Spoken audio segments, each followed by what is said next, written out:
그러게요. 제목 그대로입니다. 이 와중에 또 발사체를 북한이 쐈습니다. 약 2시간 전이었습니다. 5시쯤에 함경남도 연포 일대에서 북한이 동해상으로 미상의 발사체 2발을 쐈습니다. 이 소식 짚어봐야 될 것 같은데 먼저 지금 합참에 브리핑이 들어왔나요? 예, 그 목소리부터 먼저 듣고 오겠습니다. 함경남도 연포 일대에서 동해상으로 발사한 초대형 방사포로 추정되는 단거리 발사체 2발을 포착하였음. 이번에 발사한 발사체의 최대 비행 거리는 약 380km, 고도는 약 97km로 탐지하였으며 추가 재호는 한미 정보당국이 정밀 분석 중에 있음. 조금 전 군 당국의 발표를 보셨고요. 제가 이제 속보는 계속 돌아갈 텐데 몇 가지 좀 짚어볼 거 하겠습니다. 우리 군은 초대형 방사포로 추정하고 있는 듯합니다. 그리고 아까 말씀드렸다시피 함경남도 연포 일대에서 발사체를 쐈고요. 2발입니다. 그리고 최대 비행거리 약 380km, 고도 97km. 380km와 고도 97km. 신 대표님. 네. 뭘 쐈는지 그리고 어느 정도 파괴력이 있는지가 일단 좀 파악이 되십니까? 이 정도만 가지고 파악을 바로 할 수는 없지만 어쨌든 미사일은 아닌 것 같습니다. 왜냐하면 지금 이 380km 거리를 날아가고 97km 고도를 올라갔잖아요. 이것은 전형적인 재래식 탄도미사일의 탄도비행이에요. 아주 표준적인 스탠다드한 그런 사정거리와 고도의 어떤 그런 패턴이거든요. 그런데 지금 북한이 지난 5월 4일 이스칸데르형 미사일 처음 발사한 이후에 계속 탄도미사일은 변칙 비행하는 걸 보여줬지 이렇게 지극히 평범한 미사일을 쏜 적은 없습니다. 의미가 없는 것이죠. 그래서 이런 것을 보면 유도 비행이나 이런 것이 어려운 초대형 방사포가 아니냐. 왜냐 초대형 방사포가 첫 발사할 때 실패를 했거든요. 두 번째 발사는 그들은 성공을 했다고 하지만 이것이 과연 제대로 성공할 수 있느냐 안정화 작업이 되는 것을 확인해야 되기 때문에 저는 이 초대형 방사포 제일 마지막에 쐈던 거 구경이 한 500mm, 600mm 정도 되는 거 그걸 지금 쐈다고 봅니다. 그럼 결론은 앞으로 이 무력 시위 강도를 계속 김정은 위원장이 높여간다고 보면 되는 거네요. 자, 지난주에 창린도에서 포사격 했지 않습니까? 맞아요. 우리 연평도 포격 도발 구주기를 맞아서 그들이 그걸 맞아서 의도적인 도발을 했는지 모르겠지만 어쨌든 그날 사격을 했습니다. 그런데 그 포는 122mm에 불과한 포예요. 그런데 지금 오늘 쏜 것은 그것보다 무려 5배 이상 더 굵은 뭔가 발사체를 탄을 쏜 겁니다. 탄을. 그러니까 도발의 강도가 최소 5배 이상 커진 것이죠. 그러면 이제 여기서 미국이 그래도 또 계속 침묵을 한다든지 이렇게 편안한 모습을 보여준다면 계속적으로 도발의 강도를 더 높여서 미국을 끝까지 자극할 가능성이 있습니다. 지난번에 한번 원래 통상적으로 북한은 이른 오전 아침에 미국 보란 듯 그때 무력 시위를 했었는데 이제 새벽이죠. 점점 저녁에 쏘는 이런 좀 어찌 보면 변칙적인 무력 시위도 하는 것 같고 저 궁금한 게 지금 아까 속보 자막에 나갔지만 일본 쪽의 반응도 나왔잖아요. 네. 저희가 그 지소미아 군사보호협정 관련해서 일단 조건부 연장이 됐기 때문에 이번에 저 북한의 무력 도발 관련해선 정보 공유가 됐는지 이것도 좀 나온 게 있나요? 벌써는 공유가 되지 않았을 겁니다.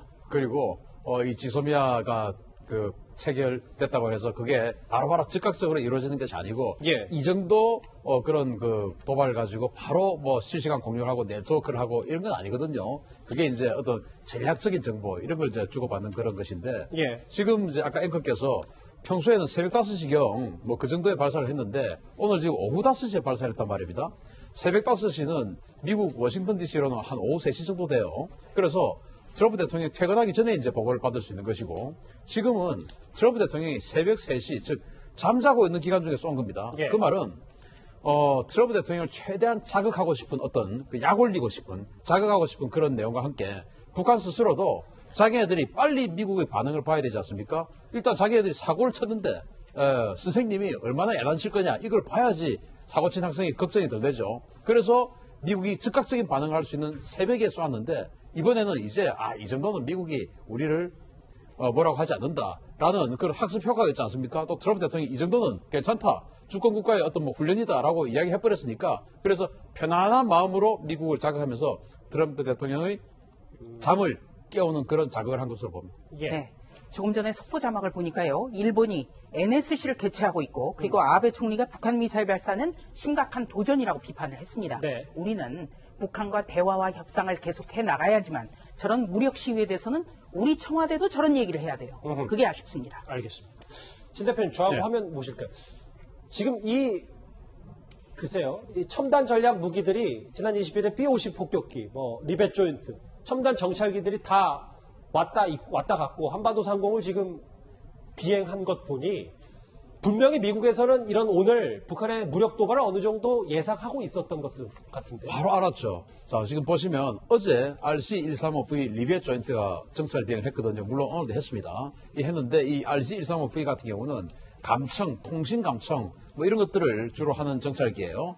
그러면은 북한이 미사일을 쏘려고 하면은 본부에서부터 또 최고지부에서부터 지령을 받아야 될 것이고 그 여러 가지가 있지 않습니까? 그런 것들을 감청해내서 지금 북한이 27일 또는 28일 또는 29일 어간에 뭔가 지금 사격을 할 가능성이 있다라고 이 리벳 조인트가 탐지를 했을 것이고 예. 자 그러면은 어디에서 쏠 거냐 이제 그런 것들 보면서 그러면 이제 이 조인트 스타즈가 지금 2대나 지금 가데나 기지에 왔거든요. 일본에서. 오키나와에. 예. 자 그러면 2대가 왔다라고 하는 것은 교대를 하겠다는 거 아니겠습니까? 정확한 시간을 알게 되면 한 대만 딱 와서 크게만 보면 되는데 2대가 왔다라는 것은 어렴풋이 어느 정도 시간을 할 것이다 라고 해서 계속 24시간 교대 체제를 구축한 것이죠. 아하. 그래서 미국이 북한이 언제쯤 쏠 것이다라는 걸 알고 있었는데 정확한 시점은 몰랐겠죠. 그래서 조인트 스타즈를 데리고 왔고 그리고 이제 지난주에 폭격기를 보여주고 했는데 이것은 북한에게 우리 다 알고 있으니까 경거망동 하지 마라 라는 그런 사인이 아닌가 싶습니다. 24시간 동안 정찰기를 했고 2, 3일 내에 도발이 있을 것을 감지했다라는 네.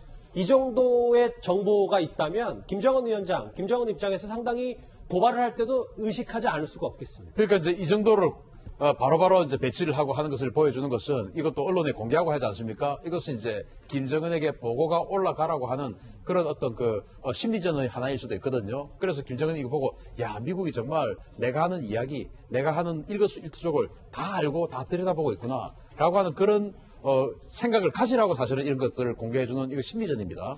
그래서 김정은이 조금 걱정은 될 텐데 그러나 트럼프 대통령의 그동안의 어떤 그 행동이 너무 좀 고립주의적인 그런 모습을 보여주고 있기 때문에 그런 면을 김정은은 이용을 하는 것 같습니다. 자, 조금 전 5시에 북한이 불상의 미상의 발사체 2발을 쐈다는 속보와 함께 미국 정찰기의 행보까지도 정리를 해봤습니다.